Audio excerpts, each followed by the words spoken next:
Saudara, Kompas Petang kami lanjutkan, jenazah ibu dan dua anak yang tewas di sebuah kontrakan di Warakas, Jakarta Utara dimakamkan di TPU Rorotan.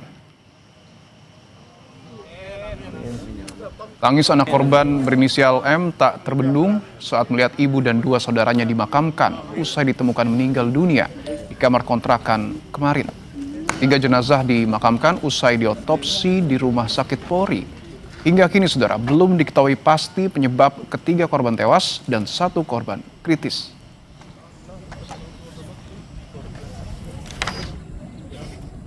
Di Rumah Sakit Polri setengah 4 pagi tiba di sini, taruh di Masjid Ar-Rahmah. Jadi semua orang pada nyelawat ke sana, semua saudara, tetangga pada ke Masjid Ar-Rahmah. Kan rumahnya karena di sana juga ditutup, siapa kan ditutup sama polisi, jadi nggak bisa ada yang kesana juga. Akhirnya ya ditaruh di Masjid Ar-Rahmah, jadi masih simpang siur. Makanya ini masih hasil otopsi, masih nunggu 5 hari.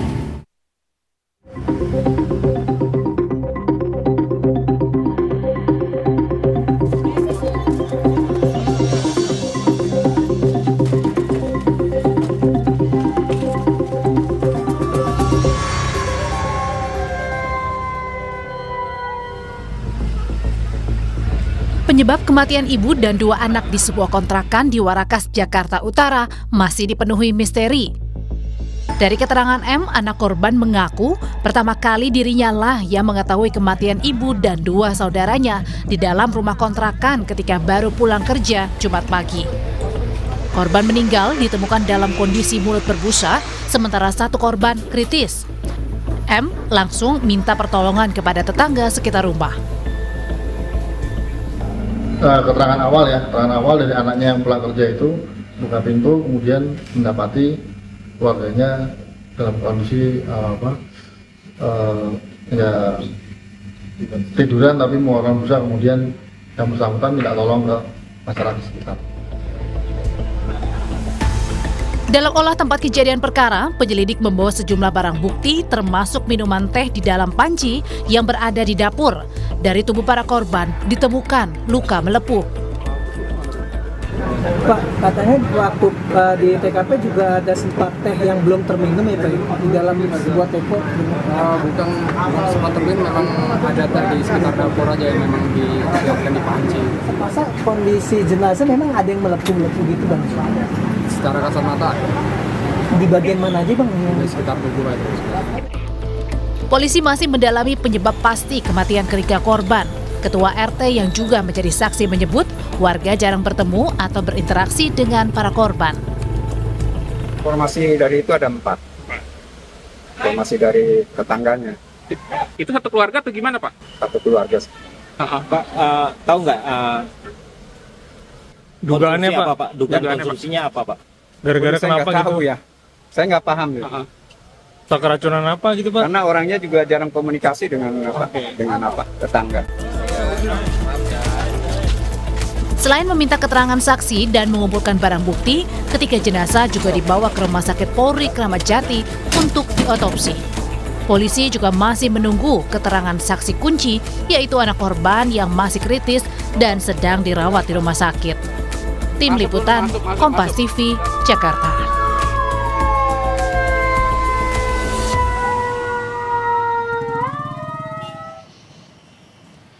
Usai proses otopsi terhadap 3 jasad keluarga yang ditemukan di dalam rumah, polisi menyerahkan jenazah korban untuk dimakamkan. Selengkapnya, kita sapa jurnalis Kompas TV Tifal Solesa dengan juru kamera Adini Anissa di rumah duka di kawasan Warakas, Tanjung Priuk, Jakarta Utara. Tifal, selamat petang. Tifal, apakah keluarga menemukan kejanggalan terkait dengan peristiwa ini?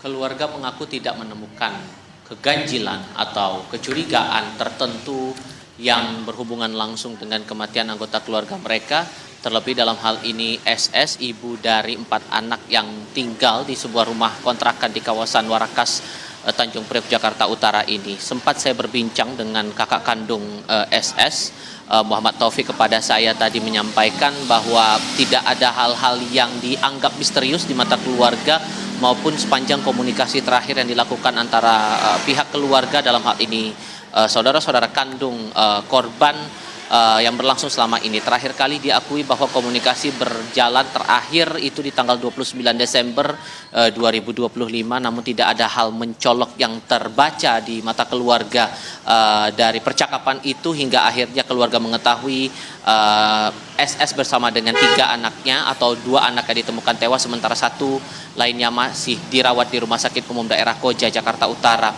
Saya juga sempat mengonfirmasi kondisi dari anak ketiga SS berinisial ASJ.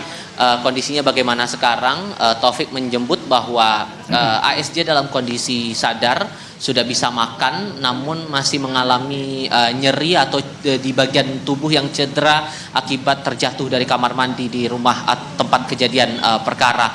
Sampai dengan saat ini pihak keluarga berharap ada hasil dari proses otopsi yang dilakukan Rumah Sakit Polri Kramat Jati, Jakarta Timur. Pihak rumah sakit kepada keluarga menjanjikan hasil otopsi ini, atau persisnya dari pihak polisi kepada keluarga menjanjikan hasil akan keluar dalam kurun 3 hingga 4 hari sehingga bisa diketahui penyebab dari kematian 4 orang ini di sebuah rumah di Warakas, Tanjung Priok, Jakarta Utara.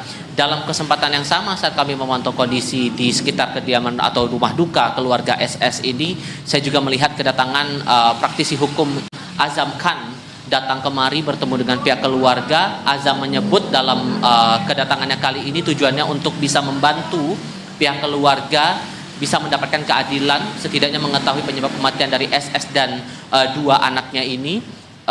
Disebutkan bahwa Azam dari pihak keluarga bersedia agar Azam bisa menjadi penasihat hukum, dan Azam menyebutkan bahwa dalam waktu dekat ini setidaknya pada hari Senin nanti di tanggal 5 Januari 2025 ia bersama dengan perwakilan keluarga akan datang ke Mapolres Metro Jakarta Utara untuk berkoordinasi lagi dengan polisi, menanyakan beberapa hal atau follow up lagi soal proses-proses penyelidikan yang dilakukan polisi, dan sudahkah ada temuan-temuan baru dari penyebab kematian 3 anggota keluarga ini. Apakah berhubungan langsung dengan dugaan keracunan yang selama ini pernah tersebar begitu narasinya, atau mungkin ada faktor lain.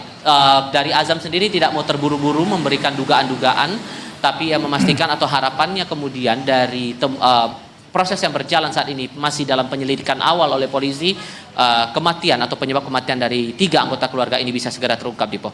Jurnalis Kompas TV Tivala Solesa dan juru kamera Adini Anissa, terima kasih atas laporan Anda. Selamat bertugas kembali. Kita juga dalami terkait kasus ini bersama dengan kriminolog Hanifah Hasna. Mbak Hanifah, selamat petang. Mbak Hanifah, suaranya masih di mute? Oke. Mbak Hanifah, bisa dengar suara Cindy ya? Oke.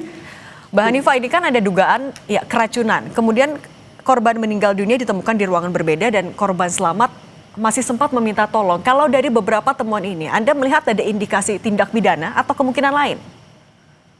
Iya, baik. Kalau kita melihat tindak pidana atau tidak, itu perlu pembuktian lagi dari pihak kepolisian. Karena bagaimanapun juga kita harus melihat timelinenya seperti apa, siapa ditemukan di mana gitu ya. Dari situ kita bisa melihat racun apa yang atau sesuatu yang sudah dikonsumsi itu seberat apa sehingga menimbulkan kematian. Apalagi kita juga harus melihat apakah ada tanda-tanda pidana gitu ya, tindak pidana atau kekerasan, misalnya ada lebam atau luka-luka yang lain. Kalau kita melihat ada kondisi-kondisi melepuh, bisa jadi itu biasanya karena zat-zat kimia, entah itu dari sesuatu yang dikonsumsi atau entah dari barang lain. Tapi bagaimanapun juga kita tetap harus menunggu hasil dari forensik, karena itu menentukan arah mau kemana ini kasus akan dilakukan atau dibongkar gitu. Apakah memang murni kecelakaan, ketidaksengajaan, atau memang ada kondisi-kondisi yang mengarah pada tindak pidana.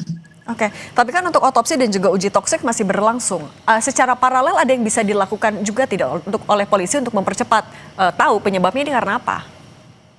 Iya, baik. Yang pertama tadi itu kita tetap harus melihat apakah hasil dari selama 3 hari ini menunjukkan ada kondisi-kondisi tertentu terkait dengan yang dikonsumsi oleh korban. Karena bagaimanapun juga secara alami seseorang tidak akan mengalami hal seperti itu yang dialami oleh keluarga tersebut. Jadi apakah ini menjadi sesuatu yang disengaja atau ketidaksengajaan atau akibat perbuatan manusia atau tidak pidana gitu ya. Jadi toksikologi ini bisa mengungkapkan jenis racun yang masuk ke dalam tubuh korban, dosisnya seberapa dan cara masuknya ke tubuh seperti apa. Kalau ditemukan zat-zat tertentu dalam kadar mematikan, disitulah penyelidikan akan bergeser dari medis ke pidana. Tapi yang perlu kita ketahui lagi adalah bahwa ada anggota keluarga yang selamat. Nah, ini menjadi timeline yang bisa kita lihat gitu ya. Sebelumnya mereka mengkonsumsi apa? Apakah keluarga ini mengalami kondisi-kondisi tertentu seperti ada konflik dengan orang lain atau ke konflik internal keluarga, atau ada hal-hal lain yang bisa mengarah kepada tindak pidana. Oke, berarti Mbak Hanifah menegaskan lagi, untuk mempercepat, apalagi yang bisa dilakukan oleh polisi, dan otopsi dan juga uji toksik ini akan bisa seberapa besar menguak kasus ini? Ya, karena ini adalah zat yang masuk ke dalam tubuh, berarti memang kita harus menunggu dari pihak kepolisian dan forensik ini mengungkap apa yang terkandung di dalam tubuh korban. Selain itu, jadi uji secara sosial. Jadi anggota keluarga yang masih selamat itu yang yang seharusnya ditanya gitu ya, apa yang terjadi dalam keluarganya. Karena bagaimanapun juga sebuah kejadian itu tidak bisa berdiri sendiri. Pasti ada faktor-faktor lain yang membuat ini terjadi, baik secara medis maupun secara sosial. Ini harus dilakukan oleh pihak kepolisian. Oke, Mbak Hanifah Hasna, kriminolog, terima kasih sudah berbagi bersama kami. Saya selalu Mbak Hanifah. Terima kasih Mbak Cindy.